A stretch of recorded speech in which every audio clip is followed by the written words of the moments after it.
நான் வந்து என் பேர் வந்து விஜய் தமிழன் பார்த்திபன். என் பேர் பார்த்திபன் தான் பேர். தமிழன் அடைமொழி தலைவர் அவர்கள் கொடுத்தாரு. அவர் மீது இருக்க பாசத்தாலும் நேசத்தாலும் விஜய்ங்கிறத சேர்த்துக்கிட்டேன். அப்போ அங்கே இருக்கிற தொகுதியில் வேட்பாளராக நிற்பது எங்கள் கழக தலைவர் விஜய் அவர்கள் தான்.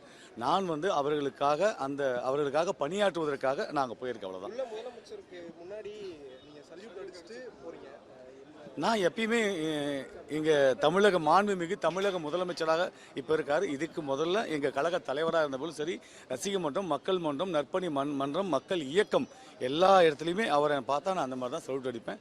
அது நான் அப்படி தான் அது சென்டிமெண்ட் அப்படி தான் அடிப்பேன். இதுக்கு முன்னாடி மாவட்ட தலைவர், மாவட்ட செயலாளர், அப்புறம் வேட்பாளர்ங்கிறத தாண்டி ஒரு சட்டமன்ற உறுப்பினர் பொறுப்புணர்ந்து செயல்பட வேண்டும் அப்படின்ற இருக்கு. முதல்வர் என்ன மாதிரியான அறிவுரைகள் ஒரு சட்டமன்ற உறுப்பினராக உங்களுக்கு வழங்கியிருக்காரு? மக்களுக்கு பணியாற்ற வேண்டும், அவ்வளோதான், வேற ஒன்றுமே இல்லை. ஒழுக்கம் வேண்டும், சுய ஒழுக்கம் வேண்டும். இப்படி தான் நடந்துக்கணும். நிறைய வழிமுறைகள் சொல்லியிருக்காரு. அதை நாங்கள் கண்டிப்பாக பின்பற்றுவோம். அடிப்படை பிரச்சனை என் தொகுதியில் பார்த்தீங்கன்னா அடிப்படை பிரச்சனை நிறைய குறைகள் இருக்குது. உதாரணமாக சாலை வசதிகள் இல்லை, குடிநீர் வசதிகள் இல்லை, நிறைய இடத்துல குடிநீர் இல்லை, கழிப்பிட வசதிகள். தன் பெற்றெடுத்த பிள்ளையும் அந்த தந்தையும் ஒரே இடத்துல போய் உட்கார நிலைமைக்கு இன்னும் அந்த காலம் மாதிரி இன்னும் இருக்குது. முதல்ல செய்ய வேண்டிய வேலை அடிப்படை வசதிகள் என் தொகுதி மக்களுக்கு செய்து தர வேண்டும். அடுத்தது அங்கே சில சாய நீர் பிரச்சனை இருக்குது. ஏன்னா சாய ஃபேக்டரிகள் நிறையா இருக்குது. அவங்களாம் இன்றைக்கி வந்து எப்படி வாழ்ந்துட்டு இருக்காங்க அப்படின்னா, ஒரு சாராய வியாபாரி, கஞ்சா வியாபாரி எப்படி ஒளிஞ்சு வாழணும் பயத்தோடு வாழ்ந்துட்டு இருக்காங்க. அவங்களுக்காக ஒருங்கிணைந்த அரசு சார்பாக ஒருங்கிணைந்த சாயப்பட்டறை சுத்திகரிப்பு நிலையம் ஒன்று அரசு சார்பாக அந்த தொகுதியில் அமைத்து கொடுக்கணும். அதை செஞ்சு கொடுப்போம். தளபதி சொல்லிட்டார், எதுவாக இருந்தாலும் சாராயம், கஞ்சா மக்களுக்கு தீங்கு விளைவிக்கும் எதுவாக இருந்தாலும் தமிழக முதலமைச்சர் அவர்கள் கடுமையான நடவடிக்கை மேற்கொள்வார். அதில்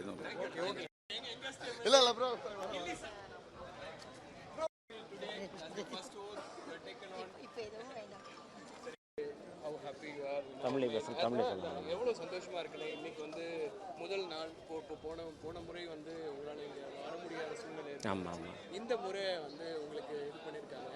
எப்படி இருக்கு இன்னைக்கான டே? எப்படி போச்சு? ஒரு மகிழ்வான தருணம் தான்.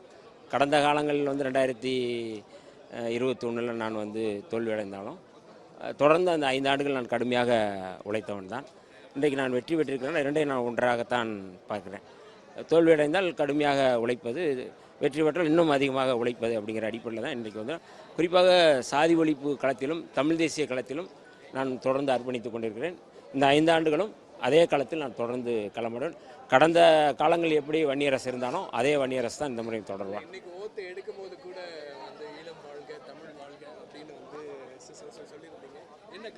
இல்லை, நான் வந்து அடிப்படையில் வந்து விடுதலை சிறுத்தைகளுடைய கொள்கை நிலைப்பாடு அப்படிங்கிறது சாதி ஒழிப்பும் தமிழ் தேசியமும் தான்.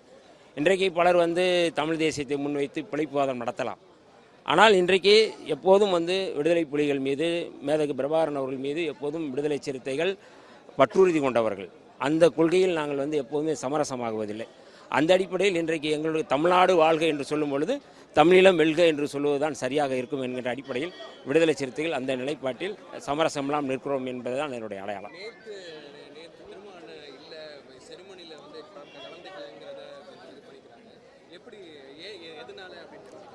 இல்லை, வேற ஒரு காரணம் அப்படிங்கிற மாதிரி தெரியல. ஏற்கனவே ஒப்புக்கொண்ட நிகழ்ச்சி, அந்த நிகழ்ச்சிக்காக புதுடெல்லி போயிருக்கிறாரு.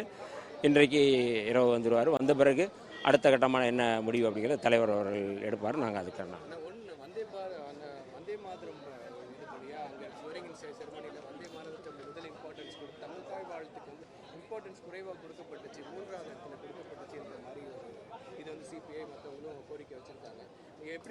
இல்லை, எங்களுடைய தலைவர் எழுச்சி தமிழர் அவர்களும் அதுக்கு அறிக்கை கொடுத்துருக்கிறாரு. தமிழ் தாய் வாழ்த்து தான் முதலில் பாட வேண்டும் என்று சொல்லியிருக்கிறார்கள். வந்தே மாதரம் என்பது இந்த ஆனந்தமடம் நாவலில் பாடப்பட்ட ஒரு பாடல். அது முழுக்க மதவாதத்தை, மதவெறியை இஸ்லாமியர்களுக்கு எதிராக கட்டமைத்த ஒரு முழக்கம். அந்த முழக்கத்தையே வந்து ஒன்றிய அரசு, பாஜக அரசு, சங் பரிவார அமைப்புகள் அதை வந்து அரசாணை பிறப்பித்து அதை வற்புறுத்தி பாட சொல்வது என்பது மதச்சார்பற்ற ஒரு கொள்கைக்கு எதிரானது. ஒரு மதச்சார்பற்ற அரசாக இருக்க வேண்டும் என்று தான் இந்த அரசுக்கு ஆதரவு அளித்திருக்கின்றோம். ஆகவே அந்த மாதிரியான வந்தே மாதரம் பாடல்கள் என்பது அது அவர்கள் RSS மேடையில் பாடலாம், அதை நாங்கள் ஏற்றுக்கொள்ள மாட்டோம்.